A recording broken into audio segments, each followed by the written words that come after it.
Hello everyone, कैसे हैं आप सभी लोग। आप सभी का स्वागत है आपके अपने radio books club YouTube channel पर। तो चलिए आज की हमारी बुक समरी शुरू करते हैं। The latte factor by David बाच एंड जॉन डेविड मैन। हम में से ज्यादातर लोगों की तरह जोई भी अपनी मनचाही जिंदगी अफोर्ड नहीं कर सकती। आखिरी बार कब आप कुछ ऐसा करना चाहते थे जिसके लिए आपने खुद को यह कहकर मनाया कि आप इसे अफोर्ड नहीं कर सकते? चाहे वह एशिया में आपका ड्रीम डेस्टिनेशन हो या कोई नया इंस्ट्रूमेंट बजाना सीखना हो, इन सारी चीजों के लिए पैसा, वक्त और एनर्जी की जरूरत होती है, जो कि हम में से बहुतों के पास नहीं है।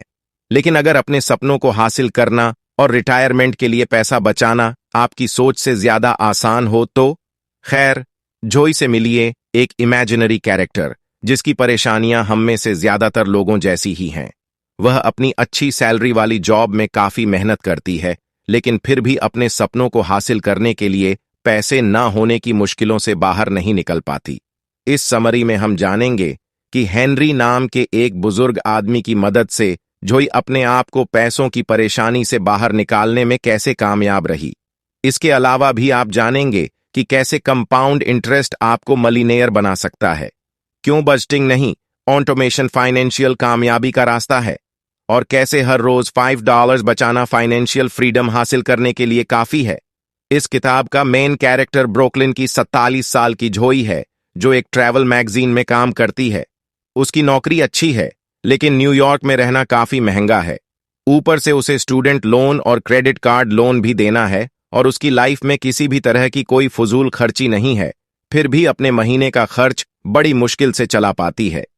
पैसों की कमी उसकी जिंदगी की एक आम प्रॉब्लम बन गई है। चाहे वह फोटोग्राफी कोर्स हो या दुनिया घूमने का उसका सपना, हमेशा एक ही जवाब होता है, मैं अफोर्ड नहीं कर सकती। हम जोई की स्टोरी 3 साल पहले से जानेंगे, उसकी मंडे की सुबह से। हमेशा की तरह काम से पहले उसने अपने पास ही कॉफी शॉप हेलेनाज से एक डबल शॉट लाटे खरीदा। अंदर ब्रुकलिन का कल्चर पता चल रहा था, और कैफे की दीवारें आर्ट और तस्वीरों से सजी हुई थीं, और उस जगह में एक कंफर्टेबल और हिपस्टर वाइब थी। लेकिन सुबह के वक्त की सीसाइड गांव की तस्वीर ने जोई का ध्यान खास तौर से खींचा। लाटे ऑर्डर करते वक्त उसके पास तस्वीर को देखने के लिए कुछ पल ही थे, लेकिन उसे कुछ अपना सा महसूस हुआ। हाथ में लाटे लिए अपना काम जारी रखते हुए जोई वर्ल्ड ट्रेड सेंटर के स्टेशन पर पहुंच गई। स्क्रीन पर एक एडवर्टाइजमेंट आया, जिसमें फैफे में मौजूद जैसी फोटो थी। तस्वीर के साथ एक मैसेज था, अगर आपको नहीं पता कि आप किस रास्ते पर चल रहे हैं, तो हो सकता है आखिर में आपको मंजिल पसंद ना आए। इस मैसेज को पढ़ने के बाद वह अपनी जिंदगी के बारे में सोचने लगी। वह कहां जा रही थी, उसके सपने क्या थे, और उन्हें पूरा करने के लिए वह क्या कर रही थी। इससे पहले कि इसका जवाब हासिल कर पाती, उसे एहसास हुआ कि वह काम के लिए लेट हो रही है। उसने अपने मकसद की तरफ चलना शुरू कर दिया, world trade centre, home of travel magazines, जहां वह काम करती थी। कुछ घंटों बाद बॉस बारबरा के साथ उसके लंच करने का वक्त था। बारबरा ने देखा कि जोई उस दिन कुछ खोई सी लग रही थी, और पूछ लिया कि उसके दिमाग में चल क्या रहा है। तो जोई ने हेलेनाज में मौजूद उस तस्वीर के बारे में बताया, और यह भी कि अपने लिविंग रूम के लिए ऐसी फोटो अफोर्ड कर पाना वह कितना पसंद करेगी। बारबरा ने जोई को हेनरी नाम के कॉफी बेचने वाले एक बुजुर्ग से बात करने की सलाह दी, जो कि उसी कॉफी हाउस में थे जहां से जोई डेली कॉफी लेती है, और कहा कि उनसे उस फोटो के बारे में पूछो और देखो वह क्या कहते हैं। हेनरी ने जोई को लाटे फैक्टर के बारे में बताया। अगली सुबह जोई हेलेनाज में उस सीसाइड गांव की तस्वीर को ध्यान से देखने के लिए रुकी, जिसके नीचे प्राइस टैग लगा था, $1200। एक तस्वीर के लिए महीने भर का किराया। फिर भी उस तस्वीर की खूबसूरती को सराहते हुए और उस आइलैंड के बारे में सोचते हुए जहां यह तस्वीर ली गई थी, वह वहीं खड़ी रही। तभी किसी ने उसे पीछे से टोका, माइकोनोस, उस आइलैंड का नाम। लगभग अपनी लाटे को गिराते हुए वह हेनरी से मिलने के लिए मुड़ी, वही कॉफी बेचने वाला जिसके बारे में बारबरा ने उसे बताया था। उस तस्वीर के लिए दोनों की ही पसंद जाहिर हो जाने के बाद हेनरी ने जोई से पूछा, वह उसे खरीद क्यों नहीं लेती? उसने झेपते हुए जवाब दिया, कि वह एक फोटो की इतनी महंगी कीमत अदा करना अफोर्ड नहीं कर सकती है। हेनरी ने फिर ऐसा कुछ कहा जिसकी उम्मीद जोई ने नहीं की थी। हेनरी ने कहा कि अगर वह यह लाटे खरीदना अफोर्ड कर सकती है तो फोटो भी अफोर्ड कर सकती है। लेकिन जोई ने इज्जत के साथ उनकी इस बात को नजरअंदाज कर दिया और अपने काम के लिए रवाना हो गई। दिन भर उसे हेनरी की बात याद आती रही। वेडनेसडे की सुबह जोई अपनी लाटे लेने के लिए हेलेनाज में थी। उसने हेनरी को अपनी फेवरेट फोटो के सामने खड़े देखा। दोबारा बातचीत होने के बाद उसने हेनरी से उनकी पिछली बात को एक्सप्लेन करने के लिए कहा। तभी हेनरी ने जोई के साथ फाइनेंशियल फ्रीडम के 3 सीक्रेट शेयर करना शुरू किया।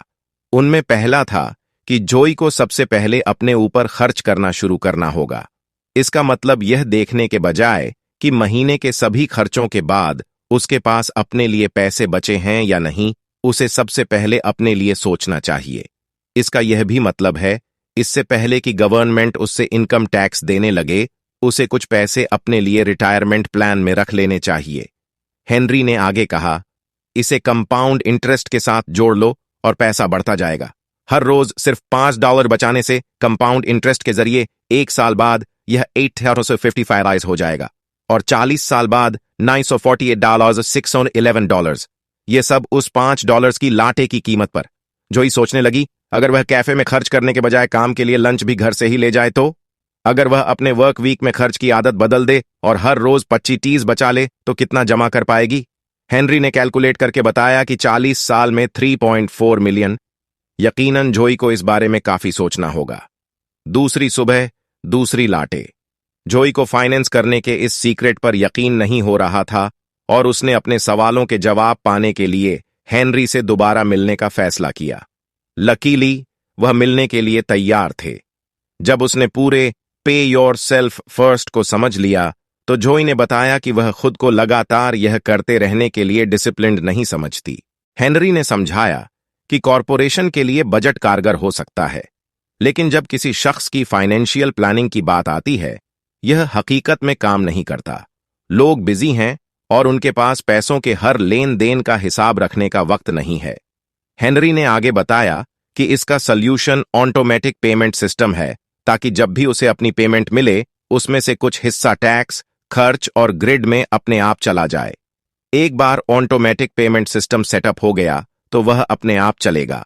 उसके लिए किसी डिसिप्लिन और सेल्फ कंट्रोल की जरूरत नहीं होगी।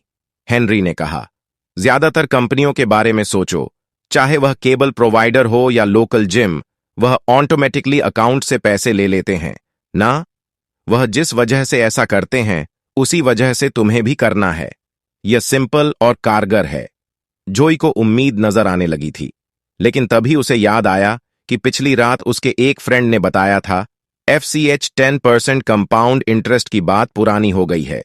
उसने हेनरी से पूछा, इस मॉडर्न वर्ल्ड में भी किसी को इतना हाई रिटर्न कैसे मिल सकता है? हेनरी का जवाब सिंपल था। 1926 में रिलायबल मार्केट डाटा कलेक्शन शुरू होने के बाद से स्टॉक मार्केट में हर साल 10% से ज्यादा की ग्रोथ हुई है। हाँ, यह साल पर डिपेंड करता है और मार्केट हमेशा ऊपर नीचे होती रहेगी, लेकिन 2008 की फाइनेंशियल क्राइसिस के बाद से ट्रेंड जारी रहा है। असल में सबसे कंजर्वेटिव स्टॉक पोर्टफोलियो भी तुम्हें 8% का इंटरेस्ट देगी। आखिर में हेनरी ने बताया, 5,8 या 10% मायने नहीं रखता। मायने यह रखता है कि तुम्हारे प्री टैक्स इनकम पर कंपाउंड इंटरेस्ट लगातार बढ़ता ही रहेगा। बस इतना इंश्योर करो कि यह हर महीने तुम्हारे अकाउंट से ऑटोमेटिकली पहुंच जाए।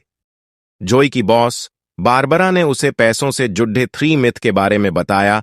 थर्सडे को हेलेनाज कैफे से निकलने से पहले जोई की मुलाकात हेनरी के दोस्त बैरन से हुई। हेनरी ने जिंदगी बदलने और फाइनेंस में बैरन की मदद की थी। इसके अलावा बैरन ने जोई को बताया कि हेनरी हेलेनाज कैफे के मालिक हैं। उसी मिनट से जोई इस मिस्टीरियल फाइनेंस के बारे में जानने लगी थी। उसी सुबह बारबरा जोई के डेस्क के पास आई और पूछने लगी कि उसने हेनरी से बात की या नहीं। जोई ने हाँ में जवाब दिया, लेकिन अभी भी उसके दिमाग में डाउट्स थे। वह मान चुकी थी कि पैसों को लेकर वह ज्यादा अच्छी समझ नहीं रखती। बारबरा ने अपनी कुछ नॉलेज जोई के साथ शेयर करने का फैसला किया और उसे पैसों से रिलेटेड 3 मिथ के बारे में बताना शुरू किया। बारबरा ने कहा, पहला मिथ यह है कि ज्यादा पैसे कमाना आपको अमीर बनाता है। ज्यादातर लोगों को लगता है कि प्रॉब्लम उनकी कम इनकम है, लेकिन असली दिक्कत उनके खर्च करने के तरीके में है। जो ज्यादा कमाते हैं वह बस ज्यादा खर्च करते हैं। सल्यूशन, अपनी खर्च करने की आदत को बदलना। फॉर एग्जाम्पल, काम पर खाना ले आने से डेली 15,000 बचते हैं। बारबरा ने समझाया। दूसरा मिथ यह है कि पैसे बनाने के लिए पैसों की जरूरत पड़ती है। बारबरा उन लोगों की गिनती भूल चुकी थी जितनों ने उसे यह बात बताई थी। जैसा कि हेनरी ने बताया, इसकी शुरुआत कम से कम $5 से की जा सकती है। बारबरा ने आगे बताया, यह जानने के लिए तुम्हें मैथमेटिशियन या वॉल स्ट्रीट इन्वेस्टर होने की जरूरत नहीं है कि कंपाउंड इंटरेस्ट कैसे काम करता है। इसके उलट यह कि पैसे अपने आप बनने चाहिए। इसके लिए तुम्हें हर वक्त फिक्र करने की जरूरत नहीं है। आखिर में बारबरा ने बताया, पैसों के बारे में तीसरा मिथ है कि बुरे वक्त में तुम्हारा सहारा बनने के लिए कोई होगा, चाहे गवर्नमेंट हो या फैमिली। आप हमेशा यह उम्मीद नहीं कर सकते कि कोई ना कोई आपकी मदद के लिए होगा। बारबरा ने समझाया कि यह अक्सर हम औरतों के मामले में होता है। हम सोचते हैं कि जब बुरा वक्त होगा तो कोई प्रिंस चार्मिंग कहीं से आकर हमें उड़ा ले जाएगा, लेकिन यह सिर्फ फेरी टेल है। जोई को अपना खुद का प्रिंस चार्मिंग बनने की जरूरत है। आखिरी लेसन हेनरी ने जोई को बताया कि आपको जिंदगी जीने के लिए रिटायरमेंट का इंतजार करने की जरूरत नहीं है, ऐसा आप अभी भी कर सकते हैं। फ्राइडे को काम पर जाते वक्त जोई को एहसास हुआ कि उसने हेनरी से 3 में से 2 ही सीक्रेट जाने हैं। इसलिए उसने तीसरा और आखिरी सीक्रेट जानने का फैसला किया और हेनरी से ज्यादा नॉलेज लेने के लिए हेलेनाज कैफे पहुंच गई। हेनरी दोबारा बात करने को लेकर खुश हुए और यह पूछने से शुरुआत की कि जोई के लिए सबसे ज्यादा इंपॉर्टेंट क्या है, फ्यूचर में नहीं बल्कि अभी। कुछ देर सोचने के बाद जोई ने जवाब दिया कि वह अच्छी फोटोग्राफ लेना सीखना चाहेगी और लॉन्ग टर्म के लिए उसका सपना दुनिया घूमने का है। यह बात उसे दुखी कर देती थी कि वह एक ट्रैवल मैगजीन के लिए काम करती है, लेकिन कभी कंट्री से बाहर नहीं गई। हेनरी ने बताया कि तीसरे सीक्रेट को अमल में लाने का वक्त आ गया है। अपने लिए बचत करना और उसे ऑटोमेटिक करना, यह सब ठीक है, लेकिन प्रेजेंट में पैसों की फिक्र के बिना जीने की भी जरूरत है। हेनरी ने पूछा, एक अच्छे फोटोग्राफी कोर्स में कितना पैसा लगता है? जोई ने जवाब दिया, लगभग $600। हेनरी मुस्कुराए। जोई को ड्रीम अकाउंट खोलने की जरूरत थी। अपने पेंशन प्लान के अलावा अगर वह हर रोज $5 बचा लेती है तो 6 महीने के अंदर उसके पास फोटोग्राफी कोर्स करने के लिए काफी पैसे होंगे। लेकिन क्या उसके दुनिया घूमने के प्लान के लिए ड्रीम अकाउंट काफी होगा? उसे तब भी कुछ वक्त के लिए काम बंद करने की जरूरत पड़ेगी।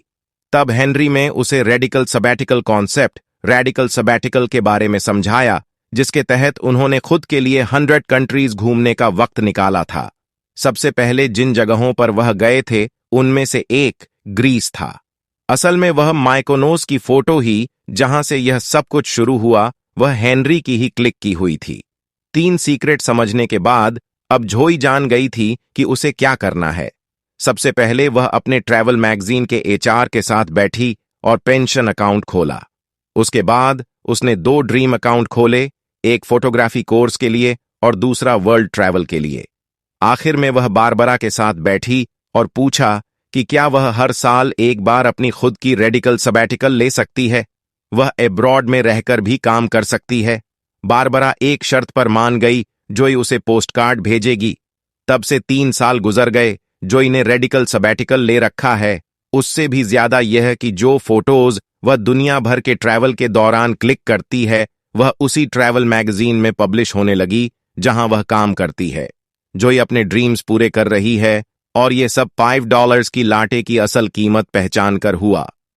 कुल मिलाकर इस कहानी से हमने फाइनेंशियल फ्रीडम के 3 सीक्रेट सीखे। शुरुआत अपने लिए प्री टैक्स अकाउंट में पैसे बचाने से कीजिए। बजटिंग की जगह ऑटोमेशन का तरीका अपनाइए। जोई की स्टोरी हमें बताती है कि कैसे ड्रीम अकाउंट खोलकर हम अभी और फ्यूचर में भी अपने सपनों को जी सकते हैं। कुल मिलाकर एक अनस्टेबल सिचुएशन में जीने का कोई एक्सक्यूज नहीं है। आपको सिर्फ $5 हर रोज सेव करना है, या यूं कहें एक लाटे की कीमत। आपको यह समरी कैसी लगी कमेंट करके जरूर बताएं। ऐसे और बुक की समरी सुनने के लिए वीडियो को लाइक करें और चैनल को सब्सक्राइब करें। धन्यवाद।